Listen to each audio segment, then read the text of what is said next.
प्रिय देशवासियों, जैसा कि हमने आप सभी से वादा किया था कि हम आपके सामने कुछ हिदायत भरी बातें रखेंगे, तो लीजिए इस वीडियो के ज़रिए मैं उन बातों का ज़िक्र आप सभी से करना चाहूँगा। मुझे उम्मीद है कि आप इन बातों पे अमल भी करेंगे और ध्यान भी देंगे। देखिए दोस्तों, गणेश चतुर्दशी से लेके 15 दिन जो पितृपक्ष के होते हैं, उसके बाद 9 दिन माता रानी के नवरात्रे और उसके बाद जो त्यौहार होते हैं इसी मास के बीच में ही होते हैं, यानी कि जैसे दिवाली हो गई, गोवर्धन पूजा हो गई, भाई दूज हो गया, बहुत सारी ऐसी चीज़ें हैं। तो दोस्तों, ये समर्पित होती हैं उन दोस्तों को जिनकी बिना पे संसार चलता है, यानी कि हिंदू समुदाय चलता है। यानी कि ये महीना, यानी कि कोई 40 दिन का जो पीरियड होता है, ये ऋषि मुनियों की तपस्या का दौर होता है।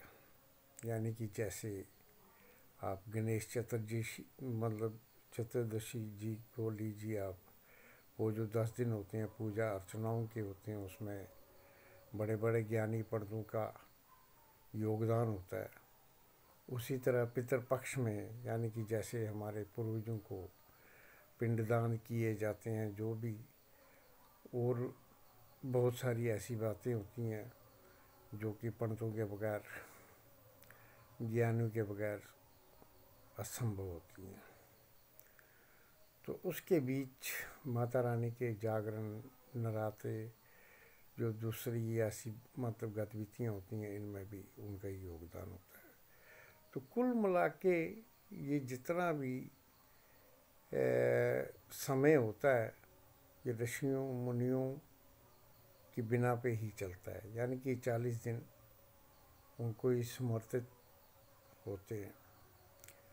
तो इस बीच मेरे दोस्तों, आंखों देखा संसार है, आप सभी देख रहे हो कि गणेश चतुर्दशी जी से लेके पितृपक्ष और पितृपक्ष से लेके माता रानी के नवरात्रों तक किन किन चीज़ों के प्रेज़ात इंसानी दुनिया को, यानी कि हिंदू समुदाय को दिए गए हैं करने के लिए, जो कि कतई भी हमारा धर्म इस पे उतरने को राज़ी नहीं है। अगर कुछ उतरते भी हैं तो वो भी पाप के भागीदार बनते हैं। यानी इसमें शाकाहारी भोजन हुआ, प्याज, लहसुन, मुद्रा, शराब वगैरह, ये कि जब मैं अपनी वीडियोज़ में आप लोगों को इस बिना पे बता भी चुका हूँ।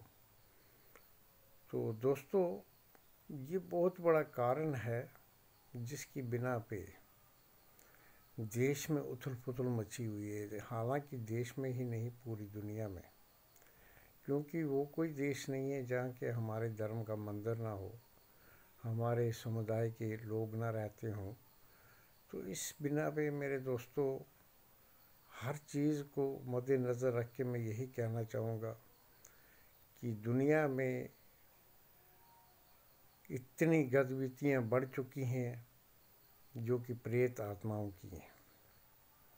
उनकी तादाद हद से ज़्यादा हो चुकी है।